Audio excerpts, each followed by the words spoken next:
বায়োলজিতে ভালো করার সবচেয়ে ভালো ওয়ে হচ্ছে মেইন বুকে সবচেয়ে বেশি ফোকাসে রাখা। ফিজিক্সের মোটামুটি আমাদের ম্যাথ থেকে থিওরিটিক্যাল পার্টটা বেশি ইম্পর্টেন্স দেওয়া উচিত। কেমিস্ট্রির ক্ষেত্রে একাডেমিকের প্রথম থেকে সিলেক্টিভলি পড়লেই ভালো। আর মানবিক গুণাবলী নিয়ে তেমন কোনো টেনশন করা উচিত না আই গেস। আর এই ক্ষেত্রে মানবিক গুণাবলীর ক্ষেত্রে একটা আসলে রোগীর সাথে কেমন বিহেভিয়ার করা উচিত এই জিনিসগুলো হয়তো আসতে পারে, সেগুলো মোটামুটি ইনশাল্লাহ কমন সেন্স দিয়ে পারা যাবে মনে হচ্ছে।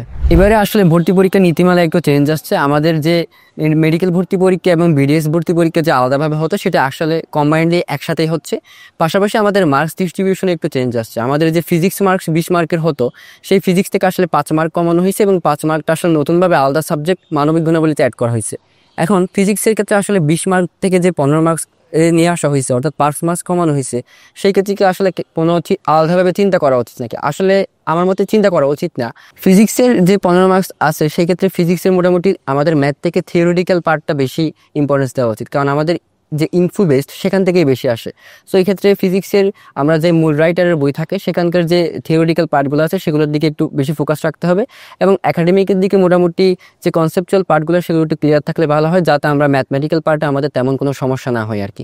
মোটামুটি থিওরিটিক্যাল পার্টকেও ইম্পর্টেন্স দেওয়া উচিত, পাশাপাশি বোর্ড স্ট্যান্ডার্ড যে ম্যাথগুলো থাকবে সেগুলো যদি মোটামুটি ভালো ইম্পর্টেন্স দেওয়া উচিত তাহলে ফিজিক্সের প্রিপারেশনটা মোটামুটি গোছানো থাকবে ইনশাল্লাহ। বায়োলজিতে মোটামুটি আমাদের বোটানি এবং জুলজির ক্ষেত্রে ভালোই মুখস্থ করতে হয়, অর্থাৎ আমরা যদি কনসেপচুয়ালি পড়িও দেখা যাবে কিছু কিছু ইনফো আমাদের মুখস্থ করতেই হবে।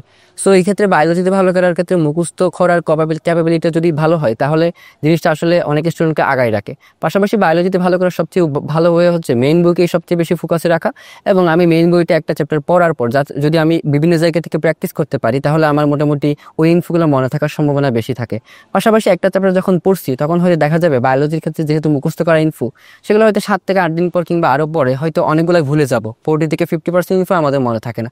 সো এই ক্ষেত্রে যে ইনফোগুলো ভুলে যাওয়ার সম্ভাবনা বেশি সেই ইনফোগুলো কিছুদিন পর যদি আমি একটু স্কিম করি, অর্থাৎ চোখ দিয়ে দেখি যে এই ইনফোগুলো একটু জাস্ট দেখে যাবো, একটু সামান্য 30 থেকে 40 মিনিট সময় নিয়ে যদি আমরা একটা চ্যাপ্টার ইনফোগুলো এইভাবে দেখে যাই, কিছুদিন পর রিপিট করি এটা, তাহলে আমাদের ওই চ্যাপ্টারটা একদম মাথায় সেট হয়ে যাবে ইনশাল্লাহ। এবং এটাই হচ্ছে মোটামুটি বায়োলজিতে নিজের প্রিপারেশনটা একদম স্ট্রং করার সবচেয়ে ভালো আই গেস।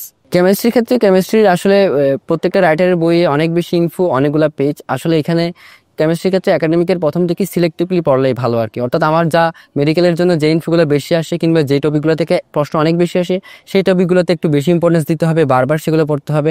পাশাপাশি যেগুলো একটু কম ইম্পর্টেন্ট সেগুলো হয়তো আমি একটু কম পড়বো। অর্থাৎ আমরা যদি এইভাবে সিলেক্টিভলি পড়ি তাহলে হয়তো আমাদের কেমিস্ট্রির অনেক যে হিউজ ইনফো কিংবা অনেকগুলো পেজ দেখা যায় কিংবা একটা চ্যাপ্টারে অনেক ইনফো দেখা যায় সেই জিনিসটা আসলে দূর করা যাবে। অর্থাৎ আমি জাস্ট ইম্পর্টেন্টগুলো পড়লাম, যেগুলো কম ইম্পর্টেন্ট সেগুলো একটু কম ইম্পর্টেন্স দিয়ে পড়লাম। সাধারণ জ্ঞানের ক্ষেত্রে আমাদের মোটামুটি 2টা পার্ট থাকে, একটা হচ্ছে বাংলাদেশ আর একটা হচ্ছে আন্তর্জাতিক। আমাদের সেশনে অর্থাৎ 24-25 সেশনে আমাদের আন্তর্জাতিক পার্টটা মোটামুটি এক্সামের হয়তো 1 মাস আগে দেওয়া হয়েছিল, অর্থাৎ মোটামুটি 20 থেকে 25 দিন আগে। সো আমাদের হুট করে আসলে স্ট্র্যাটেজিটা কিংবা প্রিপারেশনের ক্ষেত্রে কেমন কী হবে সেটা একটু চেঞ্জ করা সকলের জন্য একটু বাধ্যতামূলক হয়ে গেছিলো যেহেতু আন্তর্জাতিক পার্টটা অ্যাড করছে। সো এই বছরও মোটামুটি এই জিনিসটা দেখা যায় আমাদের সাধারণ জ্ঞানের পাশাপাশি মানবিক গুণাবলী পার্টটা অ্যাড করে দেওয়া হয়েছে। এখন মানবিক গুণাবলীর ক্ষেত্রে আসলে কেমন প্রশ্ন আসতে পারে, জিকের মধ্যে কি প্রশ্ন আসতে পারে, এটা আসলে একদম কনফার্ম করে আসলে বলা যায় না। সো এই ক্ষেত্রে মানবিক গুণাবলী পার্টের জন্য যে আলাদাভাবে প্রিপারেশন নেওয়া উচিত কিংবা আলাদা এক্সাম দেওয়া উচিত কিংবা এগুলোর জন্য একটা সময় রেখে প্রতিদিন পড়া উচিত, আমার মনে হয় না এই জিনিসটা আসলে এইভাবে ফোকাস করা উচিত। আমাদের মেইনলি টার্গেট রাখতে হবে জিকে এবং মানবিক গুণাবলীর মধ্যে জিকে পার্টটাকে, অর্থাৎ জিকের যে 10 মার্কস হইতে পারে জিকের যে মার্কসটা সেটা এই 10 মার্কস আমরা যাতে মোটামুটি ফোকাস বেশি রাখতে পারি সেদিকে আমাদের খেয়াল রাখা উচিত এবং মানবিক গুণাবলী নিয়ে তেমন কোনো টেনশন করা উচিত না আই গেস। আর এই ক্ষেত্রে মানবিক গুণাবলীর ক্ষেত্রে একটা আসলে রোগীর সাথে কেমন বিহেভিয়ার করা উচিত এই জিনিসগুলো হয়তো আসতে পারে, সেগুলো মোটামুটি ইনশাল্লাহ কমন সেন্স দিয়ে পারা যাবে মনে হচ্ছে।